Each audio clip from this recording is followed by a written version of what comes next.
நம்ம இந்த வீடியோல சிபிஎஸ்இ கிளாஸ் 12 ஸ்டூடெண்ட்ஸ்க்கான அப்ளிகேஷன் ஆஃப் டெரிவேட்டிவ்ஸ்ல எக்ஸசைஸ் நம்பர் 6.2 பார்க்க போறோம். இதுக்கு முன்னாடி இருக்க எல்லா எக்ஸசைஸும் அதோட கொஸ்டின் ஆன்சரும் நம்ம சேனல்ல இருக்கு. தேவைப்படுற ஸ்டூடெண்ட் பார்த்துக்கோங்க.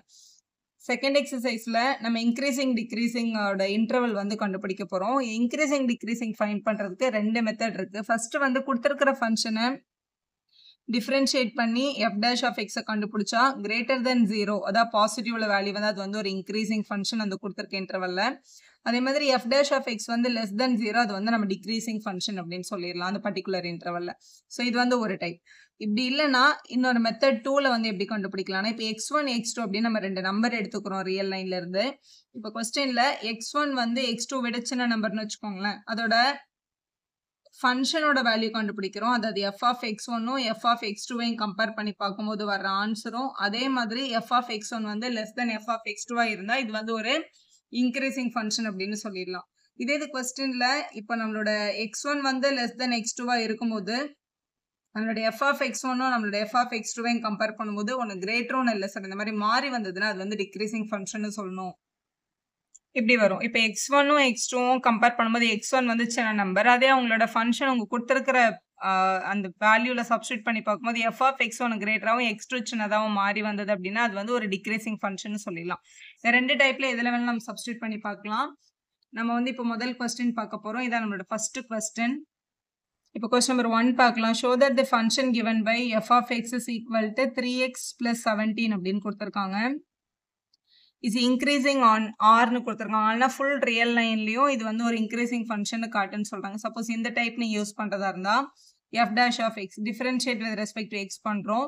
3x டிஃபரன்ஷியேட் பண்ணா 3 ஆயிடும். அதாவது 3 into 1 17 கான்ஸ்டன்ட்னால அதை டிஃபரன்ஷியேட் பண்ணா 0 வந்துடும். 3 1s are 3.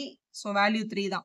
So f dash of x ஓட வேல்யூ 3ன்னு வந்திருக்கு. அப்போ f dash of x வந்து கிரேட்டர் தென் 0. 3 வந்து கிரேட்டர் தென் 0 இது ஒரு பாசிட்டிவ் நம்பர்ல. அதனால இது என்னன்னு சொல்லிடலாம், இது ஒரு இன்க்ரீசிங் தான். அதாவது எக்ஸுக்கு பதிலா என்ன வேல்யூ சப்ஸ்டியூட் பண்ணாலும் 3 வந்து மாற போறதே இல்லை. அது எந்த இன்டர்வல்லையும் மாறாது. Therefore f is increasing on r அப்படின்னு எழுதி சம்ம கம்ப்ளீட் பண்ணிடலாம். இது வந்து ஃபர்ஸ்ட் டைப்ல நம்ம ஆன்சர் பண்ணியிருக்கோம். இதே கொஸ்டினை மெத்தட் 2 செகண்ட் மெத்தட்லயே நம்மளால ஆன்சர் பண்ண முடியும். ஸோ செகண்ட் மெத்தட்ல எப்படி ஆன்சர் பண்றதுன்னு பாருங்க. So let us assume x1 x2 அப்படின்னு ரெண்டு நம்பர் வந்து நம்ம ரியல் லைன்ல இருந்து எடுத்துக்கலாம். இப்போ x1 வேல்யூ வந்து லெஸ் தென் x2வா இருக்கட்டும். இதை கொண்டு வர போறோம் நம்ம. இப்போ நம்ம கொஸ்டின்ல 3x plus 17 வேணும்ல. அப்போ ரெண்டு பக்கமும் நம்ம ஃபர்ஸ்ட் என்ன பண்ணிக்கலாம், மல்டிபிள் பை 3 பண்ணிக்கலாம். ரெண்டு பக்கம் மல்டிபிள் பை 3 பண்ணும்போது இது 3x1 less than 3x2 வரும். ஏன்னா பாசிட்டிவ் நம்பரால மல்டிபிள் பண்ணும்போது இன்இக்வாலிட்டி சேஞ்ச் ஆகாது. ஒரு 17 தேவைப்படுது. அதனால ரெண்டு பக்கமும் என்ன பண்ணிக்கலாம், ஆட் 17 அப்படின்னு எழுதிக்கலாம். ஸோ இது 3x1 plus 17 less than 3x2 plus 17 அப்படின்னு கிடைக்குது. இது பார்க்க நம்மளோட f of x மாதிரியே இருக்கு பாருங்க. அதனால நம்ம இது என்னன்னு சொல்லிடலாம், f of x1 is less than f of x2 அப்படின்னு எழுதிடலாம். ஸோ x1 x2 நம்ம எடுத்திருந்தோம். அதே பேட்டர்ன்ல தான் f of x1 x2 அதே சிம்பிள்ல தான் கிடைச்சிருக்கு. therefore f is increasing on real number அப்படின்னு எழுதி சம்ம கம்ப்ளீட் பண்ணிடலாம். ரெண்டுமே கரெக்ட் தான். நீங்க எந்த மெத்தட் வேணாலும் அப்ளை பண்ணிக்கலாம். செகண்ட் கொஸ்டின் பார்க்கலாம். f of x is equal to e power 2x is increasing on r அப்படின்னு கேட்டிருக்காங்க. ஸோ இது பாருங்களேன், அந்த மெத்தட் 2ல நான் இது உங்களுக்கு கொஞ்சம் கிளியரா சொல்லித்தரேன். So let us assume x1 and x2 இந்த ரெண்டு நம்பரும் வந்து ரியல் நம்பர்ல இருந்து நம்ம எடுத்திருக்கோம். Let us assume such that x1 வந்து லெஸ் தென் x2வா இருக்கு அப்படின்னு வச்சுக்கோங்க. இப்படி எடுத்துட்டு உங்களோட f of x ஃபார்மை நீங்க கொண்டு வரணும். அதாவது ஈயோட பவர்ல 2x இருக்கு. அப்போ முதல்ல ரெண்டு பக்கமும் என்ன பண்ணிக்கணும், multiple by 2 on both side பண்ணிக்கணும். So multiple by 2 on both side. Positive நம்பரால மல்டிபிள் பண்ணும்போது இன்இக்வாலிட்டி மாறாது. அப்போ 2x1 less than 2x2 அப்படின்னு எழுதிக்கலாம். ஸோ எழுதியாச்சு.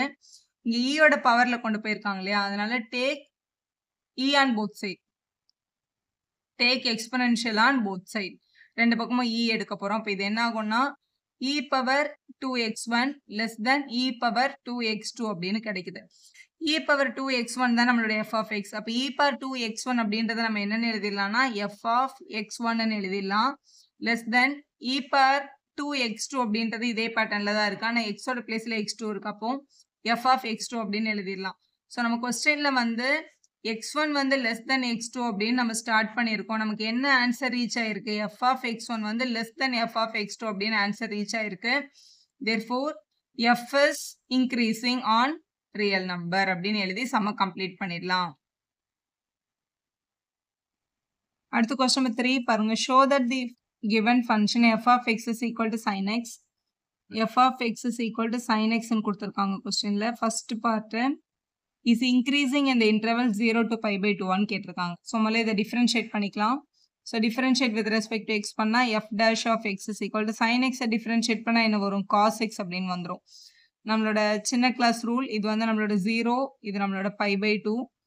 0 to pi by 2ன்ற இன்டர்வல்ல இது இன்க்ரீசிங் தானே கேட்டாங்க. 0 to pi by 2ன்றது நம்மளோட ஃபர்ஸ்ட் குவாட்ரண்ட். ஃபர்ஸ்ட் குவாட்ரண்ட்ல ஆல் சில்வர் டீ கப்ஸ் அப்படின்னு ஞாபகம் வச்சிருப்பீங்க. ஆல் சில்வர் டீ கப்ஸ் அப்படின்னா ஃபர்ஸ்ட் குவாட்ரண்ட்ல all the ratios are positive அப்படின்னு அர்த்தம்.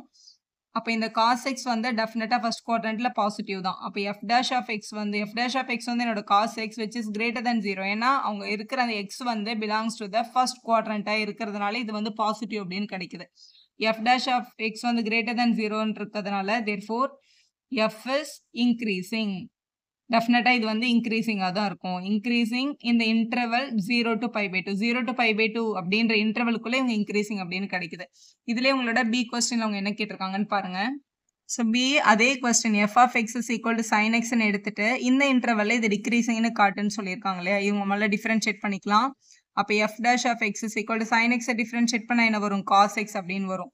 ஸோ அதே மாதிரி இப்போ இது வந்து pi by 2 to pi. இதான் நம்மளோட pi by 2 90 டிகிரி. பைன்றது வந்து 180. pi by 2 to piன்றது எந்த குவாட்ரண்ட்? Second quadrant. செகண்ட் குவாட்ரண்ட்ல ஆல் சில்வர் டீ கப்ஸ் அப்படின்ற ரூல் யூஸ் பண்ணும்போது இதுல எஸ் தான் பாசிட்டிவ். எஸ்னா என்னது? சைனும் சைனோட ரெசிப்ரோக்கலான கொசிகண்ட் மட்டும் தான் பாசிட்டிவ். இப்போ காசோட வேல்யூ செகண்ட் குவாட்ரண்ட்ல எப்படி இருக்கும்?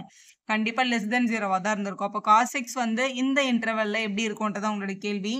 அப்போ f dash of x வந்து டெஃபினட்டா லெஸ் தென் 0 தான். என்னோட x belongs to the second குவாட்ரண்டா இருக்கிறதுனால cos x லெஸ் தென் 0ன்னு வந்துருது.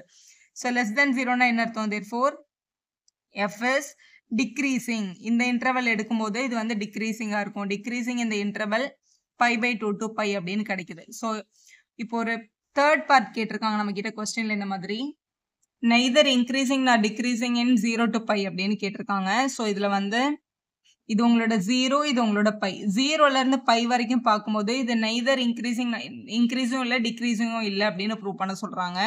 இப்போ f of x வந்து sin x அப்படின்ற கொஸ்டின்ல f dash of x கண்டுபிடிக்கும் போது நமக்கு cos x அப்படின்னு வருது. இதை தான் நம்ம இந்த ரெண்டு கண்டிஷன்லுமே செக் பண்ணோம். இந்த cos x அப்படின்ற ஃபங்க்ஷன் வந்து 0 to pi by 2க்குள்ள இன்க்ரீசிங் வரும். pi by 2 to piக்குள்ள டிக்ரீசிங் வரும். அதாவது இதான் நம்மளோட pi by 2. இங்க இந்த பார்ட்டுக்குள்ள இது இன்க்ரீசிங் வருது. இந்த பார்ட்டுக்குள்ள இது என்ன வருது? டிக்ரீசிங் வருது. அப்ப இது ரெண்டுத்தையும் சேர்த்து இது இன்க்ரீசிங்கா டிக்ரீசிங்கான்னு கேட்டா ரெண்டுமே சொல்ல முடியாது. ஏன்னா பாதி பாதி வருது. பாதி தூரம் இன்க்ரீஸ் ஆயிருக்கு, பாதி தூரம் டிக்ரீஸ் ஆயிருக்கு. நம்ம ஆல்ரெடி 1 and 2ல நம்ம ஆல்ரெடி ப்ரூவ் பண்ணி வச்சிருக்கிறதுனால இதை 1ன்னு எழுதிக்கோங்க, இதை 2ன்னு எழுதிக்கோங்க. இதுல வந்து cos x வந்து increasing in 0 to pi by 2. இதுல வந்து decreasing pi by 2 to pi அப்படின்னு கிடைச்சிருக்கு இல்லையா? அதனால ஃப்ரம் 1 and 2 நான் ஆல்ரெடி 1 and 2ல ப்ரூவ் பண்ணியிருக்கேன். இதுல இருந்து என்னன்னு சொல்லிடலாம்னா இந்த cos x வந்து நெய்தர் இன்க்ரீசிங் ஆர் டிக்ரீசிங் இந்த இன்டர்வல் அப்படின்னு எழுதிடலாம். ஸோ இப்படி எழுதி இந்த ஆன்சரை நீங்க கம்ப்ளீட் பண்ணிடலாம். வீடியோ யூஸ்ஃபுல்லா இருந்தா ஒரு லைக் போடுங்க, உங்க ஃப்ரெண்ட்ஸ்க்கும் ஷேர் பண்ணுங்க. Subscriber channel for more videos.